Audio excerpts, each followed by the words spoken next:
Okay, hello there guys, welcome to Dino's What and welcome to yet another reaction video.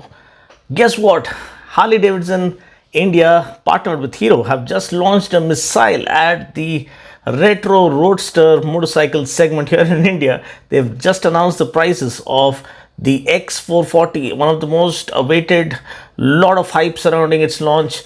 What's going to be the engine like, what's going to be the specs, and how are they going to price it? Well, the answer is all out there because they just launched it. But let me clearly speak my mind out here. I'm very disappointed with Harley Davidson India for not inviting any influencers for their event. It's a media only event. There's been a lot of good camaraderie and good rapport, good friendship between the media guys and the influencers who happen to meet at every launches. We are also riders, we are also bikers, we are not doing something else. Yeah, like, so if you really respect the bikers community, if you think your bike is for the bikers community, invite the senior bikers who have been contributing to the community over the years. Now let's talk about the bike itself. It looks very impressive, and for those who are thinking that this might be the same kind of thing that has been launched in China in collaboration with QJ Motors, you have 350X and 500X also. But those are different machines altogether, liquid cooled, parallel twin engines. So that's a different platform altogether. This one is totally different. It's oil cooled and single cylinder, 2-valve engine, made for Indian conditions is what they call it. Durable, and they can, it can take on anything. All these things were going on during the launch time. But anyway, let's beat all the BS and let's come to the point, the specs. So this is a 440cc single 2-valve engine, oil cooled, fuel injected, and that puts out around 27 bhp of max power, 38 newton meters of max torque, 6-speed gearbox. So the specs are impressive because Harleys are always about the torque, and my favorite Harley, I've ridden most of them, is the Fat Boy. I just love it. I just love the Fat Boy. It is on a different level altogether. I've ridden the Indian motorcycles, the Indian Scout, which is also beautifully made, but the Fat Boy is on a different level altogether. Then you have the Fat Bob as well, which is a badass bruiser, a bobber. I loved riding that as well, but more than that, Fat Boy is still my pick of the lot. Then the Sportster looks absolutely picture perfect. I mean, it looks like a royal painting, man. It is one of the most beautiful motorcycles ever. Sportster S is what, yeah, around 19 lakhs or something, but it is worth every penny. I wish I can own it sometime. But anyway, Harley Davidson has their own niche customers.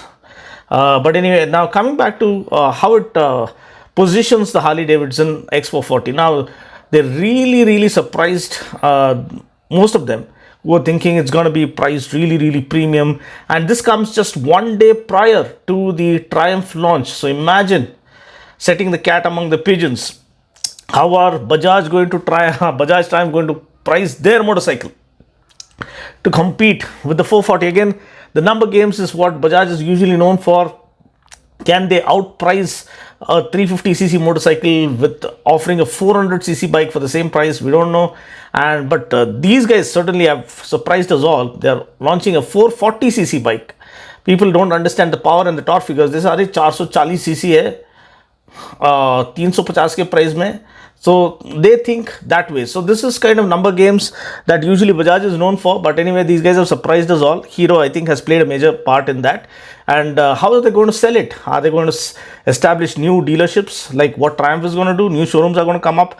Are the Hero showrooms, the Hero dealers, will they be given the priority to set up separate showrooms for the affordable bike? So we don't know how it's going to happen. But we all know that the pricing is here. It starts from 2.29 lakhs. That's incredible pricing for a Harley Davidson. It's a premium product, mind you. We all know Harley Davidson.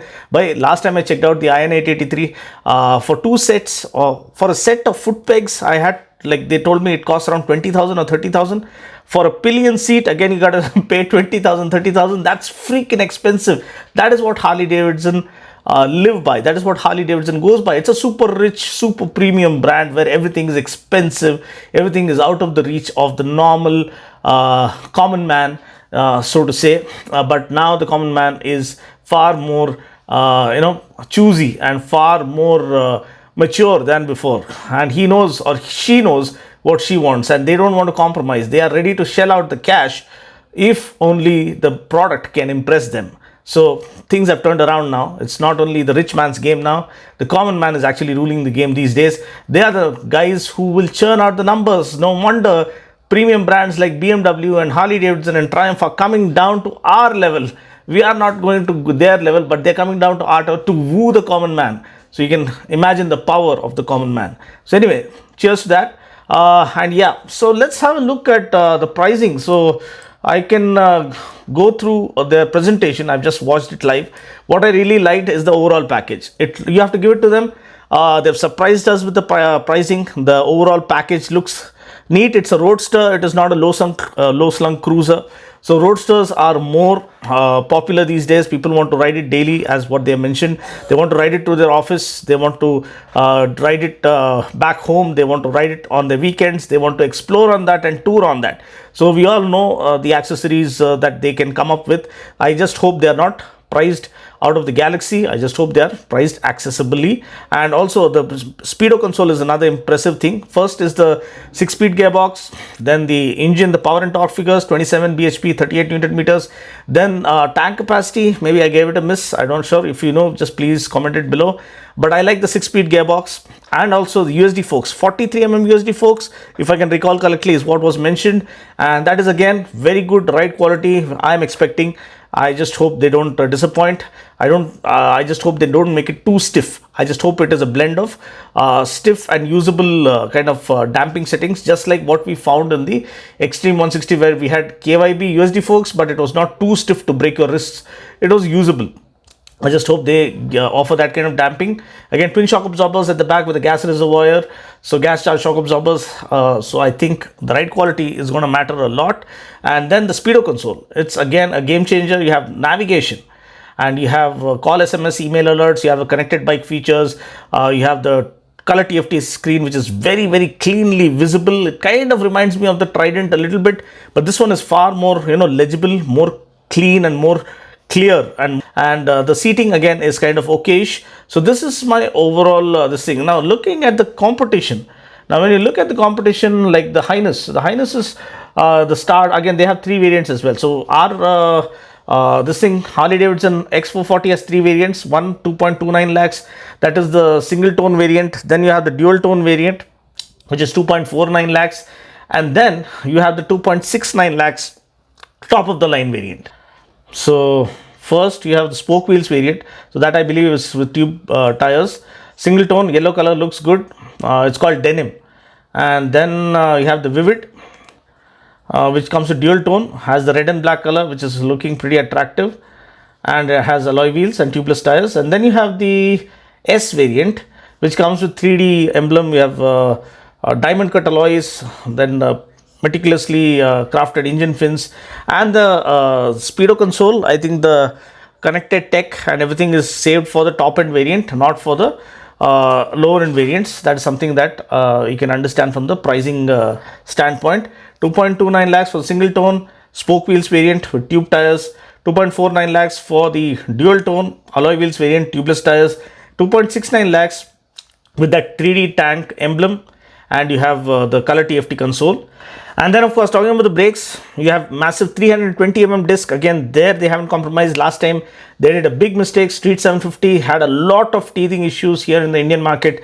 Lot of complaints coming when it respective to the brakes, to the extent that they had to really go ahead and change them. So they had to offer the better braking setup, such that it could satiate the customers' expectations to match the kind of quality you come expecting from Harley Davidson. You can't just give some kind of quality. You have to give top quality equipment to match the legacy of Harley Davidson. So that's what happened with the Street 750. I hope they have not messed it up this time around. 320mm disc. I just hope the bite and the brakes are really on point. Dual channel ABS is standard. That's something you need to understand. So this is my 2 cents about the launch that has just happened. So looking at the competition, the Highness is priced at 2,09,000 onwards, first variant, and the top end variant is 2,14,000 or close to 2.15 lakhs. So this is slightly pricier than that, understandably so. It is Harley Davidson. Then even the classic 350 is priced at around 2.21 lakhs, the new J series variant. So that is something you need to understand, that this is still considerably expensive than the likes of the classic 350, where you're trying to actually capture the market share. I'm really curious to see how Bajaj Triumph price their motorcycles. Now I know Rajiv Bajaj sir has an uncanny knack of really surprising everyone with the pricing. Unbelievable pricing. So whether it will be possible or whether Triumph will influence that, so let's wait. I'm invited for that launch, thankfully, and I'm very grateful to them for inviting me. And whether they will price it well or not is the actual thing that is going to decide the fate of the Triumph motorcycles. Thanks for all the support, but I'll catch you guys in the next video. Yeah, at the Triumph launch. Until then, take care, God bless, and ride safe.